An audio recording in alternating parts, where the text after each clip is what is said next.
अपने माता पिता भजन करावे उसकी माता पिता।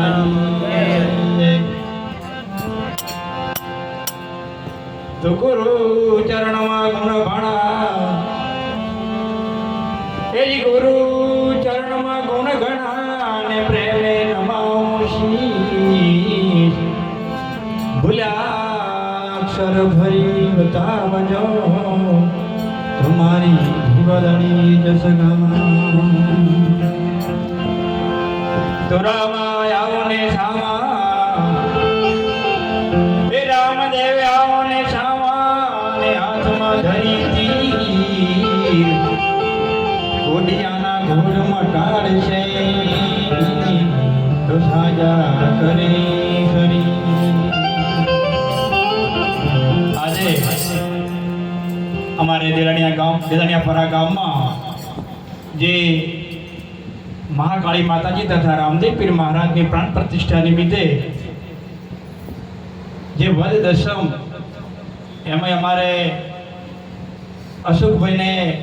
પ્રથમ અષાઢ વદ દશમનું અમારે ભજનનું આયોજન અને એની શરૂઆત કરેલી અને આજે અમને 5મા વર્ષમાં પ્રવેશ થયો એટલે એમની પછી દરેકે અંધારી દશમ અમારા ભક્ત મંડળને ગ્રામજનો મળીને બાપાએ કીધું સદારામ બાપાએ થોડું કરો પણ ઠીક કરો એવી રીતે પોતપોતાની ભાવના પ્રમાણે એક દશમનો મહિમામય રામદેવ પીર મહારાજની માતાજીની કૃપાથી અને સદગુરુના સાનિધ્યમાં રહી અને સૌ ભક્ત મંડળને ગામજનો મળીને એક ઉત્સાહ આનંદ કરી રહ્યા છે। એમાં અમારે પાલડી નિવાસી સદગુરુ જેવા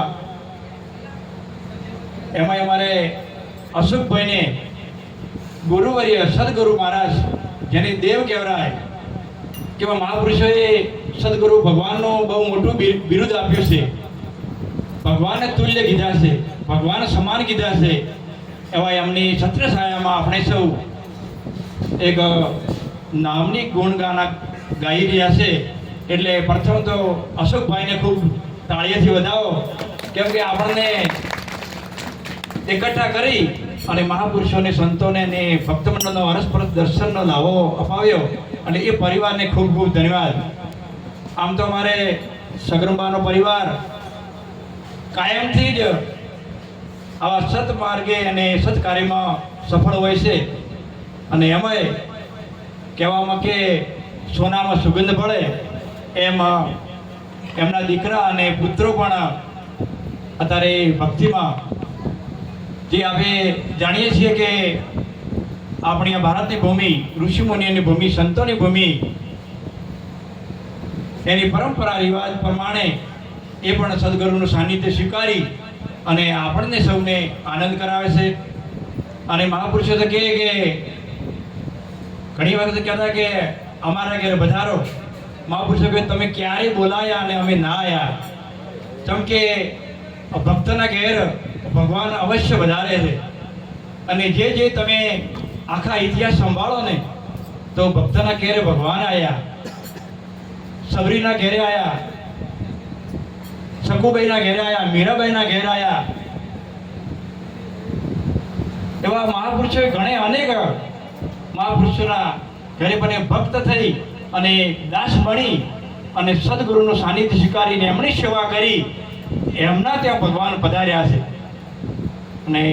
એવી જગ્યાએ આપણે પણ એક ભગવાનના બિરુદ સમાન આપણે પણ આપણા સદગુરુ મહારાજ આપણે અમને વધારે એ જ આપણો અતિ દુર્લભ અને આપણો સુંદર કાર્ય કહેવાય। અને એમાંય આપણા જે ઈષ્ટદેવ હોય અને એમને આપણે સેવા કરતા હોય, વડીલોની સેવા કરતા હોય, માતા પિતાની સેવા કરતા હોય એ આપણે સૌને એક ભાગ્યમાં મળતો હોય। હમણાં અશોકભાઈ એક વખત વાત કરી, એમને કદાચ યાદ ના હોય કે માતા પિતાની સેવા કરતા હોય પણ માતા પિતા કદાચ આડા રસ્તે જતા માતા પિતા કદાચ બાળકોને ધમકાવતા હોય, વાતે સાચી છે, કેમ કે એ તો આગળથી હેડી જ આવે છે કે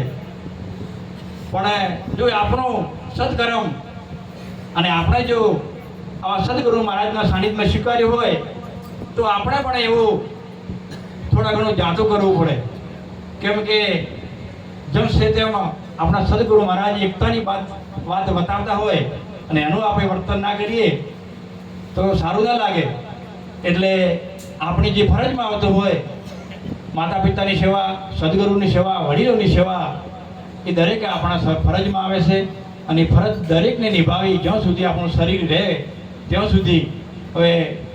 બાપુને આપણે બોલવાના સાંભળવાના છે અને મહાપુરુષોએ ઘણી વાણીઓ નિર્ગુણી શિરગુણી વાણી બોલી અને આપણે આનંદ કરાયો. હવે આપણે સત્સંગ તરફ જવાનું છે એટલે મહાપુરુષો કહે છે કે એક જ કાને સાંભળજો, જેમ કે સાંભળવા માટે છે અને ત્યાં